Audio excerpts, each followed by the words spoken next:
Good afternoon, ladies and gentlemen of the press. Thank you for being here.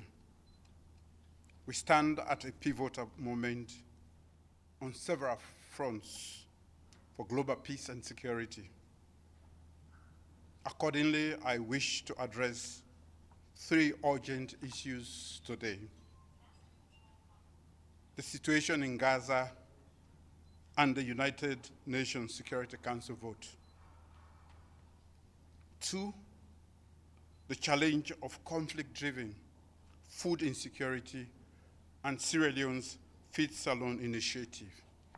And 3, the threat of terrorism in Sahel region and our call for stronger international support for African-led peace efforts. First, on Gaza and the UN Security Council vote. Sierra Leone fully supports the United States drafted resolution on Gaza that has been adopted by the Security Council. This resolution endorses a comprehensive ceasefire plan that we believe offers the best path to end the violence and renews hope for a lasting peace. We are especially encouraged by its provisions to establish an international stabilization force in Gaza and a board of peace as a transitional governance mechanism.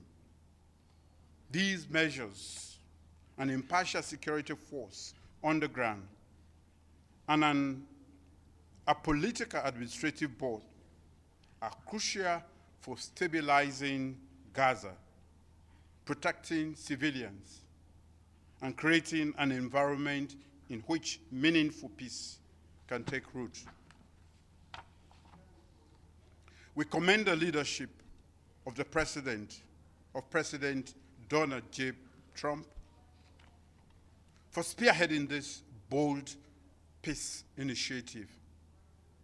Sierra Leone welcomes the United States-led mediation effort, working in close partnership with Egypt, Qatar, and Turkey, with support from the Palestinian leadership on the text of the resolution to bring about the current ceasefire and chart a way forward.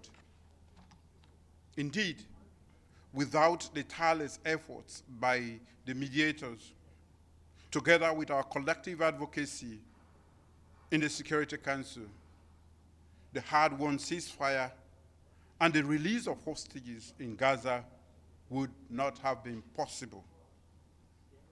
This united effort has laid the groundwork to end the cycle of violence, and we hope to lay a path for peace that has eluded generations of Israelis and Palestinians. Sierra Leone urges the international community to come together and support the resolution. We choose to stand on the side of principles with pragmatism for peace, security, and human dignity of the people of Gaza. Secondly, I wish to address the scourge of food insecurity, especially as it relates to conflict, and highlight Sierra Leone's Feed Salon initiative. Around the world, conflict and hunger are tragically intertwined.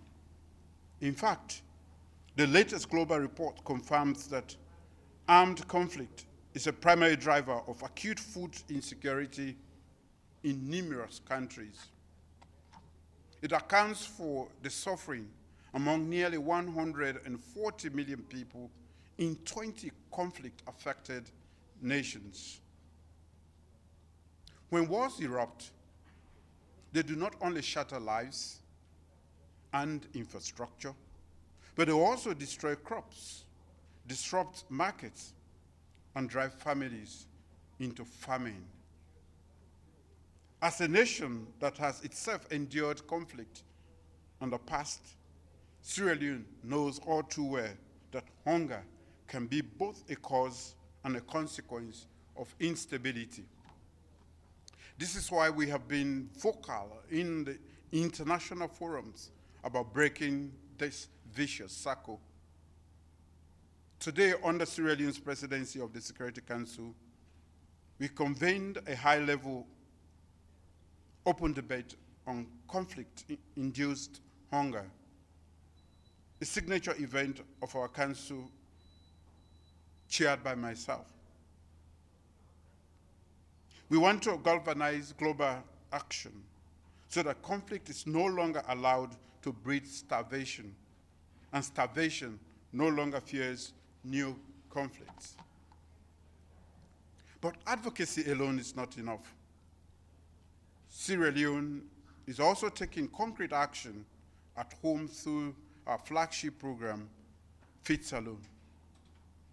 Feeds Alone is our national initiative to achieve food security and build resilience, part of Sierra Leone's contribution to regional effort to create food systems that promote peace and stability.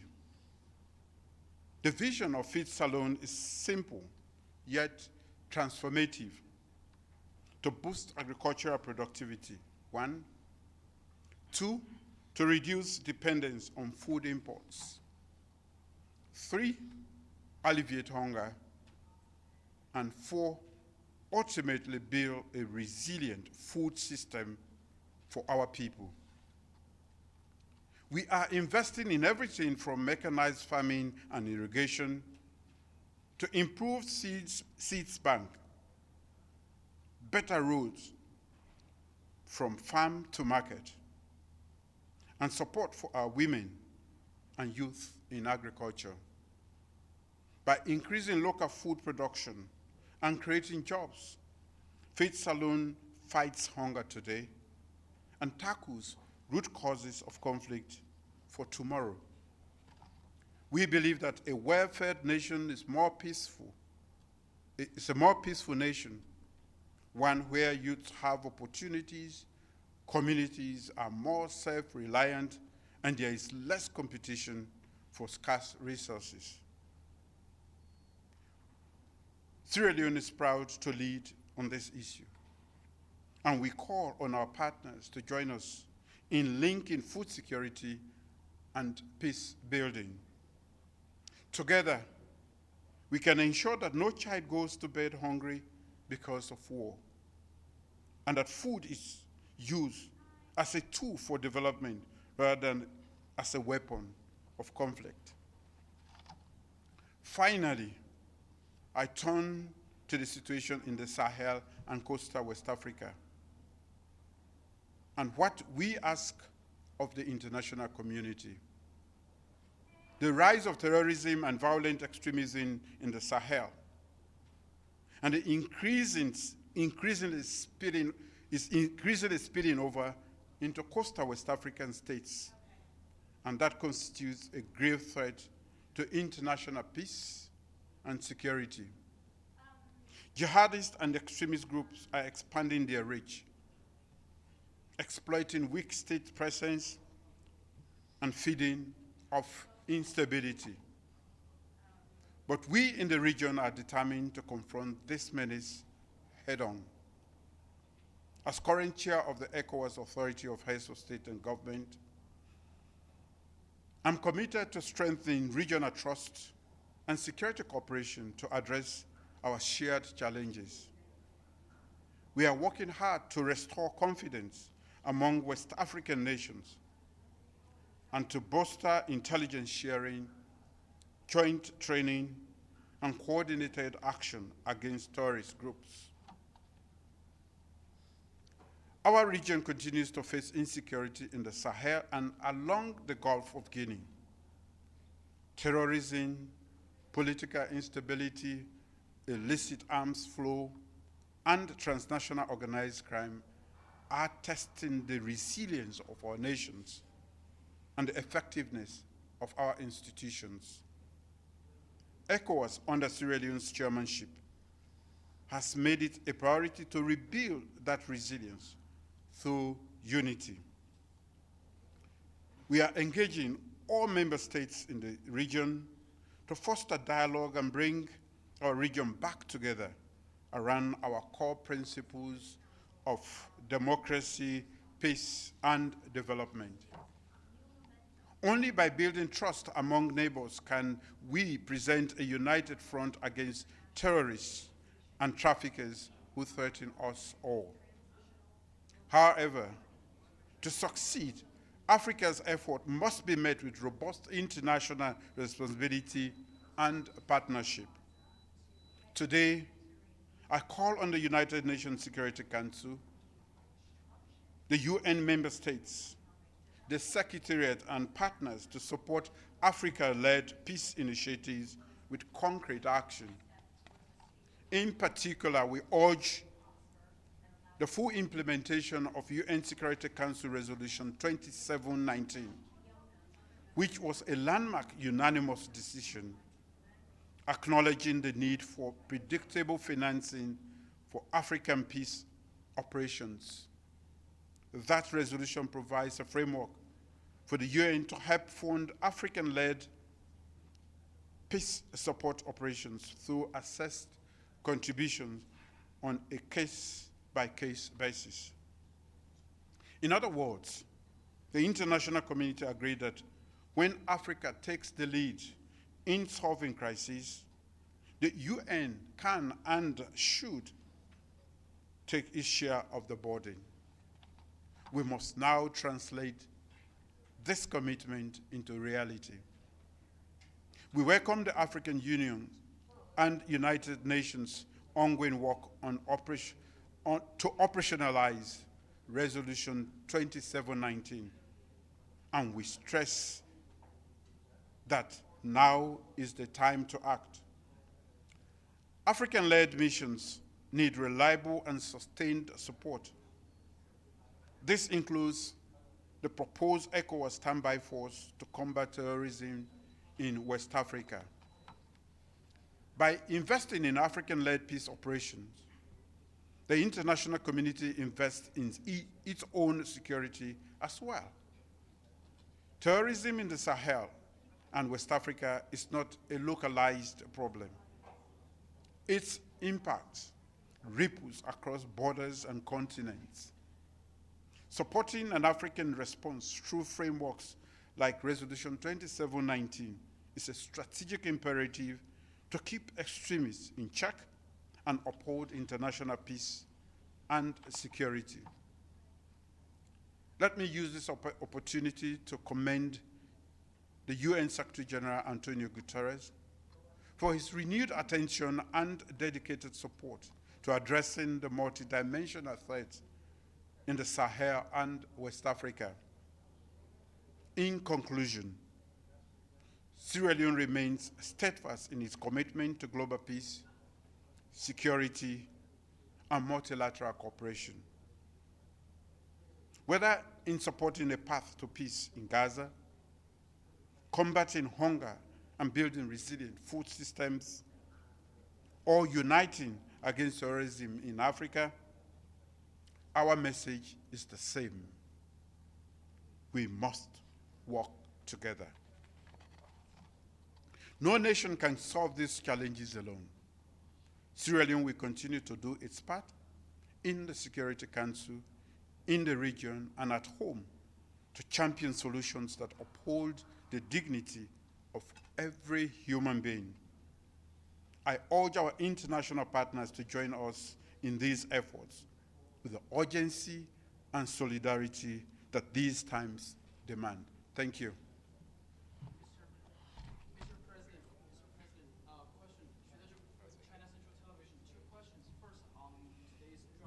I can take 3 questions on Okay. It's quite a lively stakeout. So for first question, today we just adopted a Gaza resolution, but in that resolution, it says creating an international stabilization force. But the term is quite vague. So in your opinion, how should this force be composed, and what would be the schedule to create such a force? And secondly, you mentioned about the terrorism in Sahel region. We know that you are in dialogue with Alliance of Sahel states. What do you think is the importance for ECOWAS to cooperate with the Alliance of Sahel states to fight against terrorism in Sahel region? Thank you. I think the most important thing that has happened in Gaza is the ceasefire. And we must do everything to sustain that status quo as it is now. And this is the very first step. We cannot iron out everything, but I hope that with the commitment of the United States and all the other stakeholders in the region there, we'll be able to iron out some of the issues that are still you are asking to know about. At this point in time, it is too early to want to propose or prescribe, but I think there is commitment and we should all support that. In the sub-region, the Sahel problem is very challenging for us as a region, and we are seeking international support and cooperation for us to deal with it. The AES definitely are bound to work with us. We live in the same region. We are bound by geography and culturally. And so we have to get them to understand, and that is what we are doing. And we are going to, it will take some time to, especially in a low trust environment as it is now, for them to come around. But I'm very sure I have engaged some of them, and I intend to engage more intensively so that we can bring them into the fold. We are keen, we belong together, and we'll be able to work together to solve the problem in the Sahel. Thank you. One more question. Your country, would it play any role in the international force for Gaza? That's the first question. And the second question on Sudan. Mike Waltz, the US representative, called it the worst humanitarian crisis in the world. But it has been going on for more than 2 years. Why do you think the world hasn't paid more attention to this conflict in Sudan sooner? Thank you. As you know, there are several crises around the world, and some have had the luxury of attracting more attention. But better late than never. Now that we are beginning to shift attention to it, maybe because the guns are about falling silent in Gaza, we in Africa are happy that we are beginning to pay more attention to it, and we will encourage the international community. With over 12 million people displaced and another 4 million in the other countries around, it is not only creating challenges within Sudan, but also for the neighboring countries. And the food systems over in those neighboring countries are already overwhelmed. Essential services have been overwhelmed completely, and we need to find a way to bring that situation under control. Thank you.